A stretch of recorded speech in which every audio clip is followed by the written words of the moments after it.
we can't take the risk of letting these Biden illegals roam around freely. Hello, everybody. David Schuster here. Trump White House aide Stephen Miller is getting shredded. Miller politicized the Boulder, Colorado attack before key facts came out, and now the incident has blown up in Miller's face and damaged his boss, Donald Trump. First, the news. Just stay away. Just stay away. He's right there. He's throwing Molotov cocktails right there. Get both of them.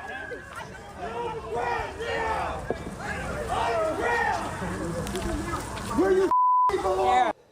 8 people hurt after a suspect attacks pro-Israel advocates in Boulder, Colorado, who were calling for hostages to be released. That suspect, identified as Mohammed Solomon, was allegedly heard shouting, "Free Palestine." He used a makeshift flamethrower and Molotov cocktails to carry out that targeted attack. Miller quickly blamed the Biden administration. Quote, "A terror attack was committed in Boulder, Colorado by an illegal alien. He was granted a tourist visa by the Biden administration, and then he illegally overstayed that visa. In response, the Biden administration gave him a work permit." But as Fox News reported, it was the Trump administration that allowed the suspect to stay illegally in the United States for more than 2 months. Headline, Mohammed Sobri Solomon, what we know about illegal immigrant accused in Colorado terror attack. Mohammed Sobri Solomon is an Egyptian national whose visa, which was granted during the Biden administration, expired in March 2025. Quote, on March 29, 2023, Solomon was granted work authorization, which was valid through March of this year. Translation, as the News headline put it, Trump let Boulder suspects stay in U.S. illegally. Quote, it's not clear why Trump chose to let Egyptian national Mohammed Sobri Solomon stay in the country after his work permit expired in March. It's not as if Trump lacked the resources to, for instance, look up his permit expiration date and then, hypothetically, send mass government goons to escort him to a plane bound for El Salvador or even Egypt. Despite having had 2 months to prepare for Solomon's illegal status, instead of deporting him, Trump chose to target Americans, lawful tourists, babies, and people with face tattoos and honest jobs. It's not clear why Trump loves terrorists and hates our country, but he did pardon every single person convicted of attacking the U.S. Capitol. Also, regarding Stephen Miller's claim that Solomon illegally overstayed the visa, as Fox News reported, Solomon filed a claim to stay before his visa expired. And Solomon got permission to stay with a work visa for 2 years. His permission expired during the Trump administration.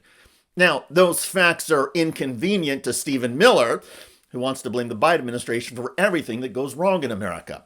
But the truth is that it's the Trump administration that enabled Solomon to stay in the United States longer than he was allowed.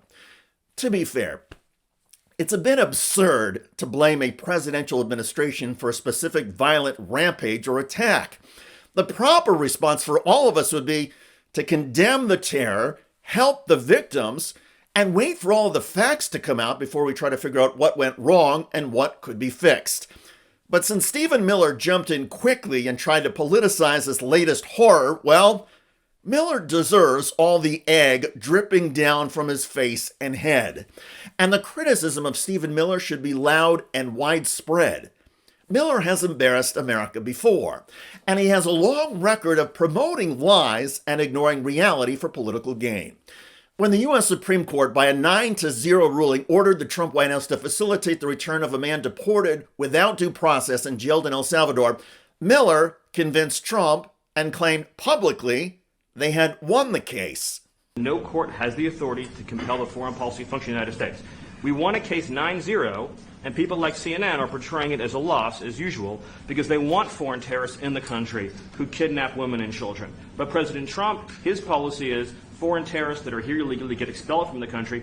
Except in the case of Egyptian Mohammed Solomon. Miller generated another controversy recently when he suggested the Trump White House would just ignore the constitutional requirement for due process altogether.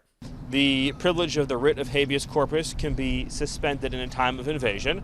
So I would say that's an option we're actively looking at. In the meantime, Miller said recently on Fox News that the Trump administration is going to be supercharging migrant deportations. We are looking to set a goal of a minimum of 3,000 arrests for ICE every day, and President Trump is going to keep pushing to get that number up higher each and every single day. It's not clear why Stephen Miller has such an obsession with undocumented migrants, particularly Latinos. Former classmates of Miller claim that in high school he was bullied by a Spanish-speaking student and that Miller felt inadequate socially. Well, if Miller's dating life and relationship seemed inadequate years ago, one can only imagine the trauma Miller could be feeling now. Headline, Katie Miller, Trump's top aide, Stephen Miller's wife, leaves White House to work for Elon Musk hours after tech billionaire left his D.C. post. This photo of Katie Miller with Musk has prompted a storm of D.C. speculation and social media ridicule. It's along the lines of Stephen Miller has lost his wife to an immigrant billionaire. Also, the word throuple or thruple has emerged on countless social media posts about Stephen Miller, Katie Miller, and Elon Musk. Normally, I would advise that all of us leave the personal lives alone. But since the Trump deportations have split up families and caused endless grief, Stephen Miller deserves all of the mockery he is getting. Plus, it is Miller who just tried to politicize a terror attack and has now had it backfire on him and on Donald Trump. Stephen Miller seems almost as unhinged and reckless as Donald Trump.